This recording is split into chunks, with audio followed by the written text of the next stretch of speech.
मग कोणी माझं नाही असं म्हणू नका. सगळ्यांनी सोडलं तरी देव आहे. गजेंद्र उठला पण तो देव कधी सोडवतो, आपल्यापर्यंत कधी येतो, आपल्याला कधी देतो, काहीतरी घेतल्याशिवाय देत नाही. भाजीचं पान घेतलं द्रौपदीला मागून तेव्हा 60,000 वर्षी जेव घातले. मुठभर पोहे सुद्धा जवळचे घेतले तेव्हा सोन्याची नगरी केली. देव उदार आहे पण घेशी तेव्हा देशी. ऐसा असं पहिले घेतो मग देतो. तुमची जमीन 3 किलोची बियाण्याची थैली घेते आणि मग 5-6 क्विंटल सोयाबीन देते. घेते तेव्हा देते बाबा, असा प्रकार आहे. हा, बँक 5,000 तुमचे जमा करते आणि 5 वर्षांना 10,000 देते.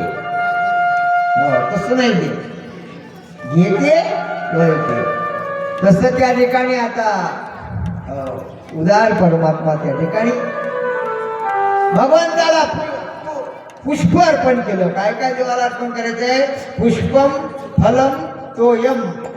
देवाला काय काय आवडते? पुष्पम फलम तोयम योनित भज्या प्रेक्षती. देवाला आवडते. बेलाचं पान नव्हतं, कमळाचं फुल होतं, तोडलं आणि पुष्पम समर्पयामी देवाला अर्पण केलं. देव जेवायला बसले होते. लक्ष्मी मातोश्री म्हणते, मला जेवण शांततेनं हातात घास घेऊन का बसले? अगं म्हणे माझा भक्त संकटात आहे, आम्हाला हे खाल गोड लागते का? भक्त संकटी पडता झेलून वेशी वरची वरी हो. माझा भक्त संकटात आहे आणि मी खात बसू का? हा केसरशी उडी घालून या स्तंभ फोडी. कोण कहताय भगवान आते नहीं, कोण कहते भगवान आते नहीं. अरे शबरी के जैसे बुलाते नहीं. कोण कहते भगवान खाते नहीं, शबरी के जैसे खिलाते नहीं, द्रौपदी जैसे बुलाते नहीं. देव येतो बाबा.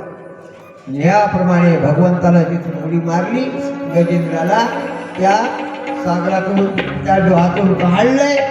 कृपादृष्टीनं पालत दष्टपुष्ट केला आणि त्याचा उद्धार केला गजेंद्राचा.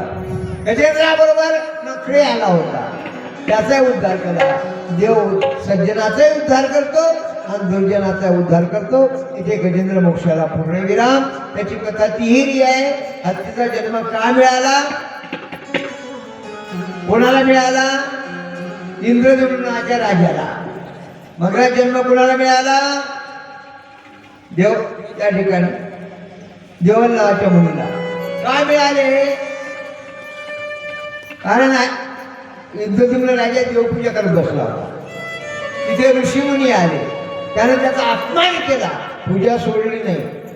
पूजा करताना जर साधू संत आले तर आधी साधू संतांची पूजा केली पाहिजे आणि नंतर देवाची केली पाहिजे. पण चुकलं, उलट झालं. उलट झालं बाबा. शाप मिळाला त्याला. काढला का अहंकारानं जातीय जन्मात. तोच तेच देव मुनी गेले स्वर्गात. इंद्र म्हणतो गायन कर रे, तर त्या गंधर्वाने काही गायन केलं नाही. ताटला अहंकाराला काय नाही, मलाच गायन येते असं अहंकाराला.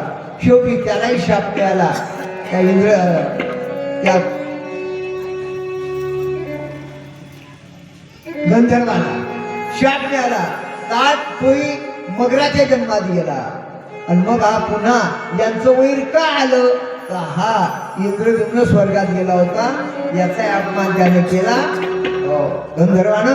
म्हणून या दोघांचं वैरच्या पाण्यात आलं.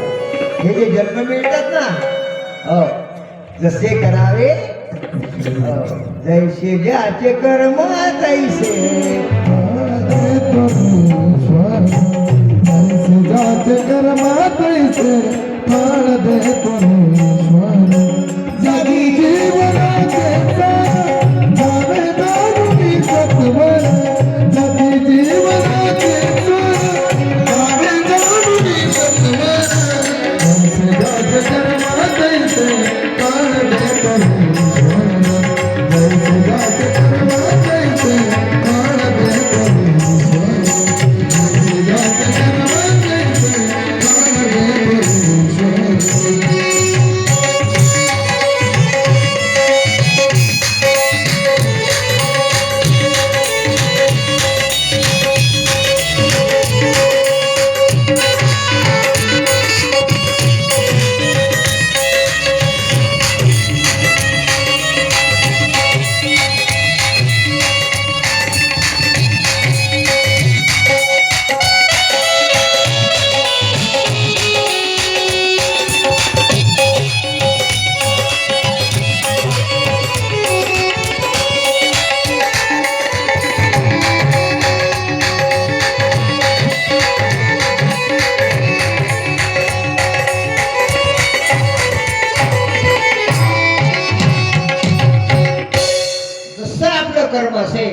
त्याप्रमाणे परमात्मा आपल्याला सुख किंवा दुःख देत असतो. दुःख झालं समजावं, तू जरी चुकल्यावर मग आणि सुख झालं, काहीतरी पुण्य घडलं आपल्या हाती, तेव्हा आपल्याला सुख झालं. आपला मुलगा मोठा झाला, इंजिनियर झाला, डॉक्टर झाला, वकील झाला, पत्नी चांगली मिळाली, सुनबाई चांगली मिळाली, नातू चांगले झाले, आणि हे सर्व पुण्य एक फळ आहे. केले कर्म झाले त्याची गोबा.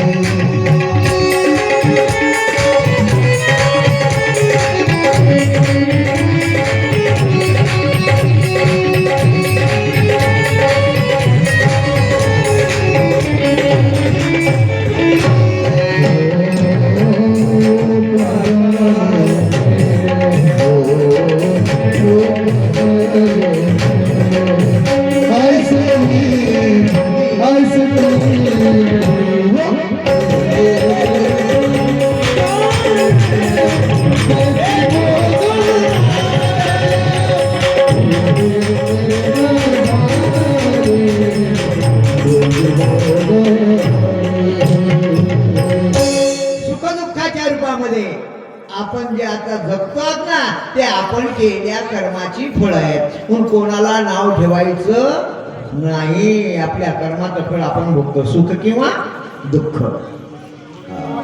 कोणाला दोष देऊ नका, कोणावर रागवू नका, कोणाला नाव ठेवू नका. हे आपलं जे सुख दुःख आहे, आपण केलेल्या कर्माचं फळ भोगत आहोत या ठिकाणी.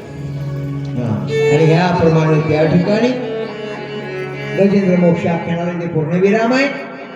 पुढे त्या ठिकाणी चंद्रवंश सूर्यवंशाचा विस्तारलाय. सूर्यवंशामध्ये प्रभू रामचंद्राची कथा आहे. एक पत्नी एक वचनी अशी प्रभू रामचंद्राचं चरित्र आहे. ते रामायण आपल्याला पाहत बसायचं नाही, रामायण आपण ऐकलेलं आहे. आणि त्यामध्ये आदर्श बाप कसा असावा, दशरथासारखा. आदर्श पुत्र कसा असावा, रामासारखा. भाऊ कसा असावा, लक्ष्मणासारखा. राम चाले वाटे, लक्ष्मण झाडी काटे, असे बंधू नाही कोठे या विश्वामध्ये. रामानं रस्त्यानं चालावं आणि लक्ष्मणाने रस्त्यातले काटे बाजूला करावे. हे रामाचं त्या रामायणातलं. आजकालचा राम म्हणजे मोठा भाऊ, रस्त्यानं चालतो आणि लहान भाऊ रस्त्यात काटे टाकतो. असा विचित्र प्रकार झाला. कधी लहान भाऊ खड्ड्यात पडतो, मोठा भाऊ वरून दगड टाकतो, आणि त्याला काढायचं का दगड टाकायचा. हे रामायण ऐकणारी मंडळी विचित्र वागायला लागली. जरा रामायण ऐकणारी मंडळी असले ना, ते भाऊ भावासाठी जीव द्यायला तर बाबा. बंधू प्रेम आहे, बंधू प्रेम आहे, बंधू प्रेम आहे. याप्रमाणे भावाला एवढा जीव लावा की एकमेकांसाठी प्राण गेला तरी चालेल, पण एकमेकाला संकट पडू द्यायचं नाही. आणि बापाचं वचन पाळणारा राम. बापानं वचन दिलं कैकेयीला, आपल्या सावत्राईला, तुला काय वर मागायचे माग. तिनं भरताना गादी रामाला वनवास मागितला. तो शब्द खरा करण्याकरता 14 वर्ष रामानं वनवास गाठला. हो, वनवास गाठला 14 वर्ष. आज्ञा पाळली बाबा बापाची. आता बाप बोलते एक आणि पोरग बोलतो दुसरं. आता आज्ञा पाळायला तयार नाही. फक्त म्हणतात मी गुरुजनांची, आई वडिलांची आज्ञा पाळीन, घरी गेल्यावर त्यांच्या बापाचं ऐकणार नाही. फक्त प्रतिज्ञा मंत्र शाळेत, फक्त प्रतिज्ञा. पण आचरणात काय काय पाहिजे? आई वडिलांची आज्ञा पाळली पाहिजे. मातृदेव भव, पितृदेव भव, आचार्य देव भव, आज्ञा पाळली पाहिजे. वडील झाल्या मंडळीचं ऐकलं पाहिजे. जे वडील झाल्या मंडळीचं ऐकतात त्यांचं नुकसान कधी होत नसते, जे ऐकत नाही त्यांचं नुकसान झाल्याशिवाय राहत नसते बाबा. म्हणून ऐकावं. वडील झाल्या मंडळीची आज्ञा पाळली पाहिजे. आईनं म्हटलेलं ऐकायचं की नाही, बाबानं म्हटलेलं, मोठ्या दादानं म्हटलेलं, मोठ्या ताईनं म्हटलेलं, आणि शेजारच्या मोठ्या माणसानं म्हटलेलं ऐकायचं बाबा. पण काही काही आई अशिक्षित सांगतात आपल्या भविष्याचं काय काम. शेजाऱ्याचं ऐकून आहे बरं का? समजा ती आईने ती चुडेल आहे गोपाल कृष्ण भगवान की जय. आपल्या मुलाला संस्कार असे टाकायचे आहेत. पुढे झाल्या मंडळीची आज्ञा पाळली पाहिजे, लक्षात ठेवा. कारण सगळे आपले आहेत, आपण सर्वांचे आहोत. आणि ह्याप्रमाणे संपूर्ण रामायण सांगायला कुठे वेळ आहे आपल्याला.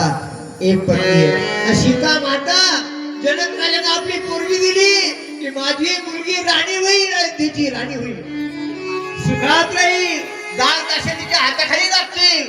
पुन्हा आनंदानं लग्न लावून दिलं. बाबा पूर्ण जनक राजानं आपल्या लेकीचं लग्न लावून दिलंय, पण त्या लेकीच्या नशिबात दुसऱ्या दिवशी वनवास आला. मायबाप वनवास आला, मालकासोबत वनवासाला निघाले. बाबा ते सांगितलं बाबा ही तुमची चूक नाही, माझं प्रारब्ध मी बघतोय. ताई मला वाटत नव्हतं तुझं लग्न झाल्यामुळं तुझ्या वाट्याला वनवास येईल, पण ताई आला. मी पापी आहे बाबा, तुम्ही पापी नाही, पुण्य म्हणा. तुम्ही माझं नशिबात तुमच्या प्रारब्धाने कर मला बाजाराला लावून दिलंय, पण मला वनवास माझ्या नशिबाने आणलाय. तुम्ही त्याला काय करणार बाबा? पण माझ्या मालकासोबत मी वनवासात जाईल. आताची बाई भागवतात यायला करणे एवढं सोबत कीर्तनाला यायला तयार नाही. ती थंडी वाजते, कुठे जाता तुम्ही कुठे जाता भागवतात कीर्तनाला, किती थंडी पडली.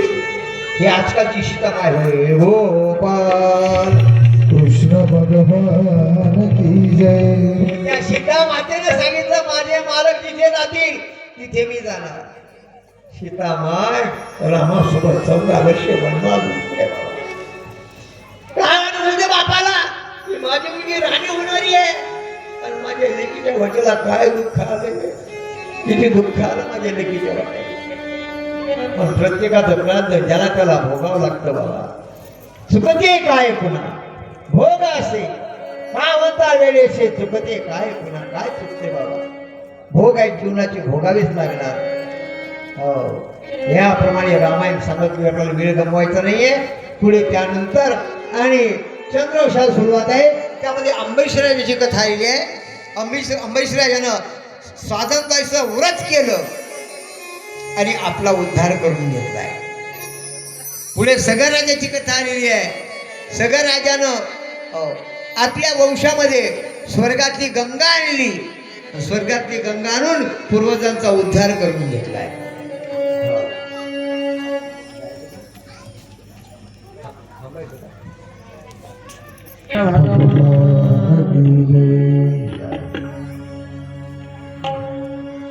सगर नावाचा राजा, त्याच्या वंशामध्ये एक अंबरीश नावाचा राजा प्रगट झाला. धन्य वंशी जन्माला भगीरथ, भगीरथ नावाचा धन्य वंशी जन्माला भगीरथ, आणि गंगा आणून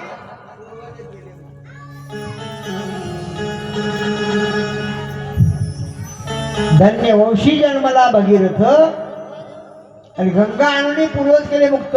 तसे आपल्या पिढ्याने पिढ्या मागच्या मुक्त करायच्या असतील तर आपण हो गंगा आणा. कोणती गंगा? डोळ्यातली काय? हा काही लोकांना नुसतं बोललो की डोळ्यावाटे गंगा यमुना येतात. त्या गंगा यमुना नाही. कोणती गंगा? ज्ञान गंगा, विचार गंगा, आचार गंगा. ही आपल्या जीवनात आपल्या परिवारात आणून आपल्या पूर्वजांचा उद्धार करा, कल्याण करून घ्या. धन्य वंशी जन्मला भगीरथ. त्याच्या पुढे शिरेती नावाचा राजा, ओंकेश्वराचं महात्म्य. माहूर पासून 40 किलोमीटर आहे ओंकेश्वर तीर्थ. गरम पाण्याचा कुंड, कोमट पाण्याचा, थंड पाण्याचा. पहिले तांदूळ शिजून यायचे म्हणतात, आता येतात का नाही मला माहिती नाही. पुटली म्हणजे तांदूळ बांधायचे आणि पुटली ठेवली की 5 मिनिटात भात होऊन यायचा भात. आता येणं बंद झालं. कारण काय? नको ती लोक तिथे गेले आणि भ्रष्ट करून टाकले. नको त्या लोकांनी कुठेही जायचं नसतं, पवित्र वातावरण बिघडवायचं नसतं, भ्रष्ट करायचं नसतं आणि पापाचा वाटेकरी बनायचं नसतं. पण लोकांना कळतंय कुठं बाबा? नको तिथे जातात आणि तिथे या तिथे येत नाही. म्हणून ओंकेश्वराचं तीर्थ आहे त्या ठिकाणी. अशा प्रकारे भागवतामध्ये माहूरची कथा आहे, रेणुकामातीची कथा आहे, दत्तप्रभूचा जन्म आहे, दत्तप्रभूची कथा आहे. पण कोणताही पंथ धर्म भेदभाव करू नका. सगळ्या नद्याचं पाणी समुद्राला जात आहे. तसं सर्व पंथ संप्रदाय एक दिसू दे, मतभेद नसू दे. या भारतात बंधुभाव नित्य वसू दे. प्रेमरती असावे.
त्याप्रमाणे कोणताही पंथ असो, कोणताही धर्म असो, आमचा तुमचा कधी म्हणायचं नाही. आपुला तो एक, आपुला तो पंथ, आपुला तो भेद बुद्धीनं काढून टाका.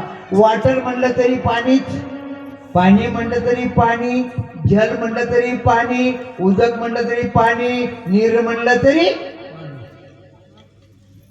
नाही. म्हणजे नीर म्हणलं तर तहान जाते, उदक म्हणलं तर तहान जातच नाही. असं कधी होते का? अरे अनेक नावे का वसूल असतात. भगवंताला अनेक नाव आहेत. म्हणून राम वेगळा, कृष्ण वेगळा, दत्त वेगळा, शिव वेगळा असं म्हणण्यात आपलं नुकसान करू नका. सर्व धर्म समभाव याप्रमाणे परमार्थ करा. भेदबुद्धी ठेवू नका. तुम्ही आणि खेळी मेळी गदारोळी आनंदे लक्षात ठेवा. आणि याप्रमाणे धन्य वंशी जन्मला भगीरथ, गंगा आणून पूर्वज केले मुक्त. शिरायती राज्याच्या वंशामध्ये पुन्हा सहस्त्रार्जुन नावाचा राजा झाला. पुढे शूरसेन झाला. त्यांच्या वंशामध्ये कृष्ण जन्म झाला. कारण वेळेचं बंधन पाळतो जरा.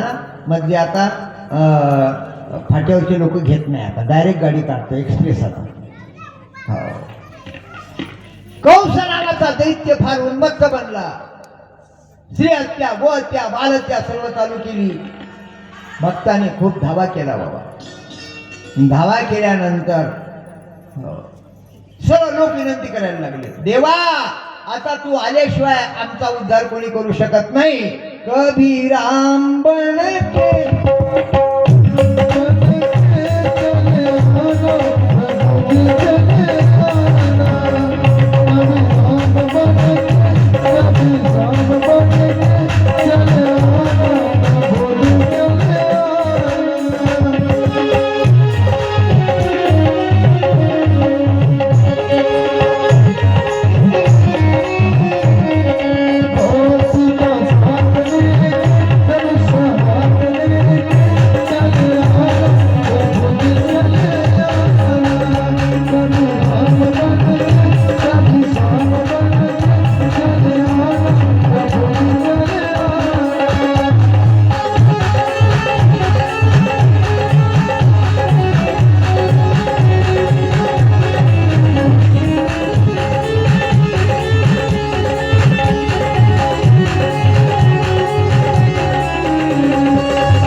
लग्न ठरलेलं आहे, वसुदेवाला द्यायची आहे, वरात निघालेली आहे, कंस धुरकरी बनलेला आहे, ड्रायव्हर बनलेला आहे.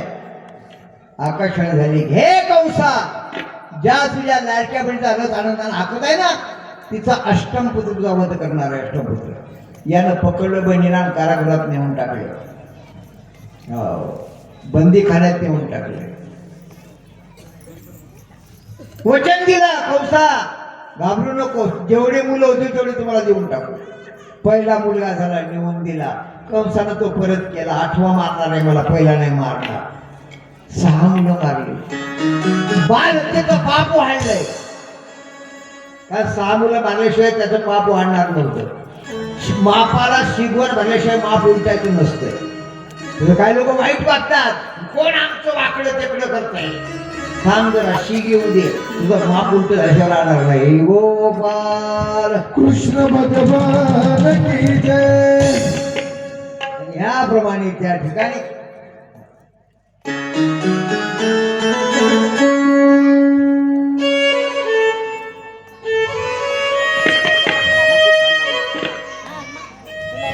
कोण आमचं काय करणार आहे मग खूप अहंकारामध्ये येतात. पण माप भरल्यानंतर आपोआप गाडी उतारायला लागते बाबा, आपोआप उतारायला लागते. मग कधी अहंकारात येऊ नका आणि आपलं नुकसान आपल्या हातानं करून घेऊ नका. नको अभिमान धरू भल्या मानसा, नको अभिमान धरू भल्या मानसा. येताना घेऊन आलास का, जाताना घेऊन जाणार.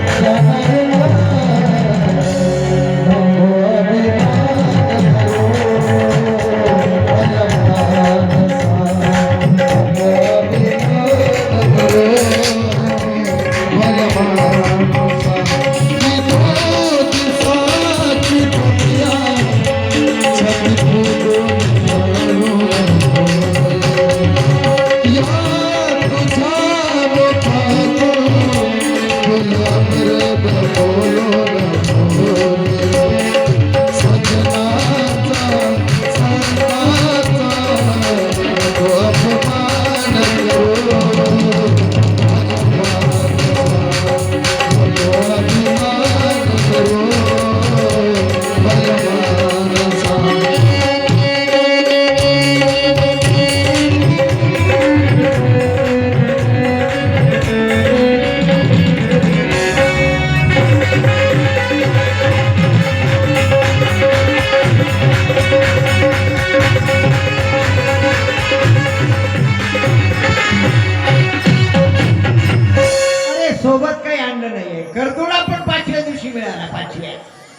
आणि ड्रेस मिळाला 12व्या दिवशी जन्माला आल्यावर. का आणलं सोबत आपण? पण काय अभिमान बाबा, माझं घर, माझा बंगला, माझी गाडी, माझी घोडी. अरे आपलं काहीच नाही बाबा. शेवटी केवढी बँक भरली असू द्या, आपल्या नावाचा कलदार एकच. 2 एकच कलदार. ते हातात देतात का खिशा? तुमच्याकडे काय पद्धत आहे? कपाळ हाती द्या ना बिलेगिरी घ्यायला. ते कपाळ लावतात आणि ढिल्ला बसवतात. निष्ठून पडलं पाहिजे, मागच्या लोकांच्या बिड्या झाल्या पाहिजे. काय तयारी बाबा. आणि माझं ते माझं ते माझं काय रे आपलं. अरे इथून घरी जाऊ का नाही हे ती गॅरंटी नाही आहे. पण लोक माझं माझं म्हणत वाया गेला. माझं काहीच नाही बाबा. बायको आपली नाही, पोरं आपली नाही. अरे पोरं मोठे होऊ द्या, नोकरी लागू द्या, बायको तिकडे भाकरी करायला जाते, तू बस इकडे वाळत.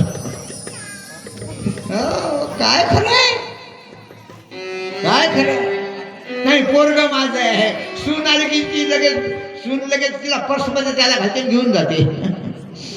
कुठे तुझं पोरग आहे? मुलगी माझी आहे, जवळ यायचं आणि भागवताला पण ठेवत नाही. बस झालं म्हणजे आता चला ऐकलं घंटाभर चल घरी. गोपाल कृष्ण भगवान की जय. अरे अभिमान कोणत्याही प्रकारचा धरू नका, गर्व धरू नका. काही कामाचं नाही बाबा, ते काही कामाचं नाही. याप्रमाणे त्या ठिकाणी खरं काय आपलं आहे?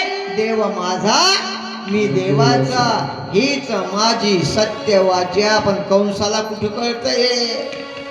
कंस अभिमानात ताटून झाला होता. कारागृहात ठेवल्यानंतर शेवटी त्या ठिकाणी तो गर्वात ताटलेला कंस देवकी म्हणते, देवा आता पाय बाबा, तुझ्याशिवाय कोण नाही आम्हाला आता. आधी माया शक्ती आली, ती निष्ठून गेली.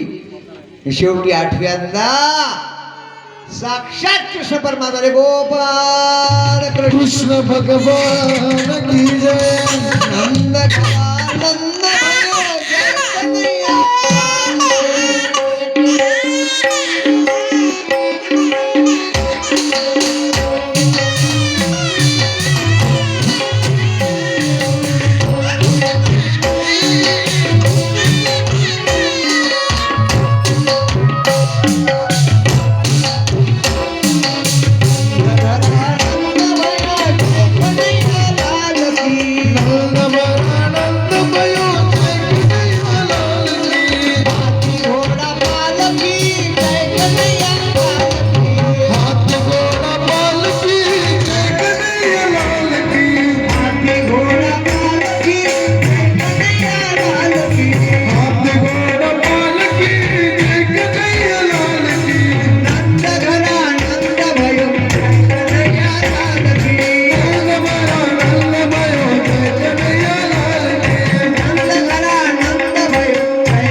कृष्ण भगवान